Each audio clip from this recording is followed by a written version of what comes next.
नमस्कार मंडळी, मी आहे Sanjana Upadhyay. Welcome to YouTube channel trade with Sanjana.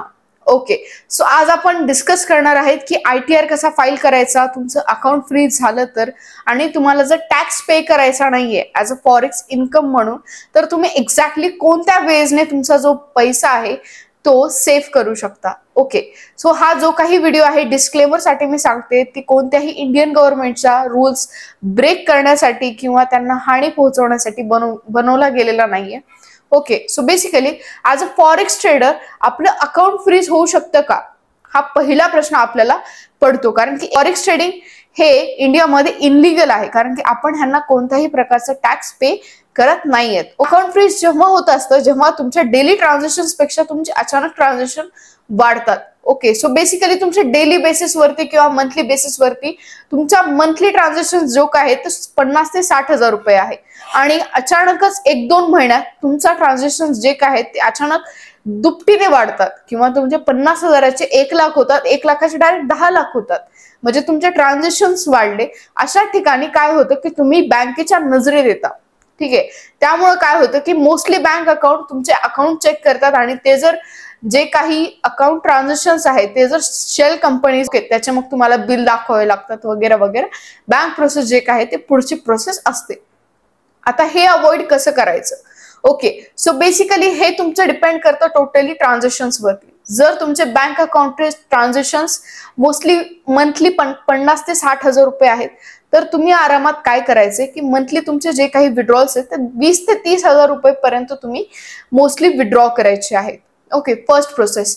आणि दुसरी प्रोसेस ही आहे की तुमचं जर 1 लाखापर्यंत तुमचं विड्रॉल तुम्हाला घ्यायचं आहे, तर तुम्ही 2-3 पद्धतीत घ्या. म्हणजे की $100 आधी, नंतर $200, नंतर $500, अशा टाईप मध्ये तुम्ही ते स्टेप बाय स्टेप घेऊ शकता, जेणेकरून तुमचे जे काही ट्रान्झॅक्शन्स आहेत ते स्लोली तुमचे वाढताना दिसतात. म्हणजे हे दिसतं की तुमचे इन्कम वाढत आहे. ठीक आहे, आणि हे अकाउंट फ्रीज अवॉइड करण्यासाठी तुम्हाला एकच गोष्ट करायची सिंपल, ते म्हणजे की तुमचे जे काही विड्रॉल्स आहेत ते $1000 असेल तर 500 आधी आणि 500 नंतर तुम्हाला फाईल करायचं आहे. दुसरा पॉइंट हा येतोय की तुम्हाला तुमचा ITR कसं फाईल करायचं आहे. ओके, ITR म्हणजे काय असतं की इन्कम टॅक्स रिटर्न, म्हणजे आपण जे पे करतो इंडियन गव्हर्नमेंटला. एक्झॅक्टली आपण ITR फाईल करायचा कसं? ओके, सो जे काही तुमचं मार्च टू मार्च जे काही फायनान्शियल इयरचे तुमचे ट्रान्झॅक्शन असतात त्यावरती इंडियन गव्हर्नमेंट तुम्हाला टॅक्स पे करायला रूल आहे. ओके, सो बेसिकली आपण याबद्दल काय करायचंय, तर तुमचे जे काही ट्रान्झॅक्शन्स आहेत ते तुम्हाला काय करावे लागतील की शो करावे लागतील ऍज अ साइड इन्कम म्हणून. ते तुम्ही CA ला बोलून तुमच्या मॅनेज करू शकता की मी ही इन्कम कशी दाखवू. तुमची जर इन्कम 12 लाखाच्या वर असेल तरच तुम्हाला कन्सर्न घ्यायचंय, पण तुमची 12 लाखाच्या मध्ये ट्रान्झॅक्शन्स असतील तर तुम्ही त्यामध्ये काही लोड घेऊ नका, किंवा तुम्ही रिलॅक्स राहू शकता. थर्ड पॉइंट येतो की तुम्ही नॉन टॅक्स वेज कोणते आहेत, किंवा म्हणजे तुम्ही त्यामध्ये टॅक्स पे नाही करायचं तुम्हाला ना, तुमच्या ट्रान्झॅक्शन हिस्ट्रीज मध्ये तुम्हाला क्रिप्टो वॉलेट यूज करायचे. ओके, क्रिप्टो वॉलेट काय असतं आता? सो बेसिकली काय एक लूपहोल किंवा एक प्रोसेस आहे. तुम्ही तुमचं जे काही ट्रान्झॅक्शन आहे ते कॅश मध्ये करू शकता. यासाठी तुम्हाला काय करायचंय की तुमचं जे काही डॉलर्स आहेत तुमच्या विड्रॉल्सचे ते USDT बायर्सला आणि सेलर्सला जे काय ते सेल किंवा बाय करायचे आहेत. तुम्हाला सपोज तुमचं विड्रॉल घ्यायचं आहे XNS मधून, त्यासाठी तुम्हाला जे काही तुमचं डॉलर्स आहेत ते XNS तुम्हाला तुमच्या क्रिप्टो वॉलेटला घ्यायचे. क्रिप्टो वॉलेटला आल्यानंतर त्याला तुम्हाला एखाद्या प्लॅटफॉर्म वरती शिफ्ट करायचे आहेत क्रिप्टोच्या, ज्यामध्ये तुम्ही यूज करू शकता बायबिट किंवा ट्रस्ट वॉलेट, असे भरपूर काही प्लॅटफॉर्म्स आहेत.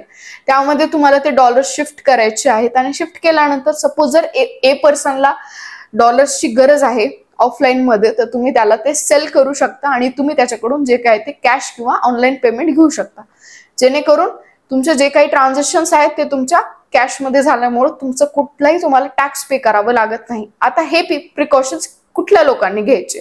ज्यांचे खूप जास्त ट्रान्झॅक्शन आहेत, लाईक 5 लाख, 10 लाख, 15 लाख, असे ज्यांचे ट्रान्झॅक्शन्स आहेत एकदम बल्क मध्ये, त्यांनी ह्या गोष्टी करायच्या.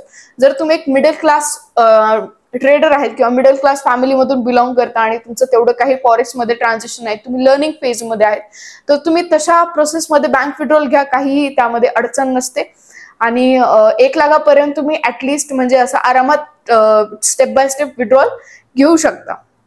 ओके, सो बँक विड्रॉल घ्यायचं म्हणजे की तुमची जी काही ब्रोकर आहे तो एकदम ट्रस्टवर्दी पाहिजे. जर तुमचा ब्रोकर ट्रस्टवर्दी नसेल तर तुमचं विड्रॉल येणार नाही, लॉस होऊ शकतो. ठीक आहे. सो यासाठी तुम्ही एक्सचेंज ब्रोकर यूज करू शकता, ज्याची लिंक मी डिस्क्रिप्शन मध्ये दिलेली आहे. भली ती लिंक तुमच्यासाठी काही कामाची नसली तरी माझ्यासाठी ते खूप हेल्प करते.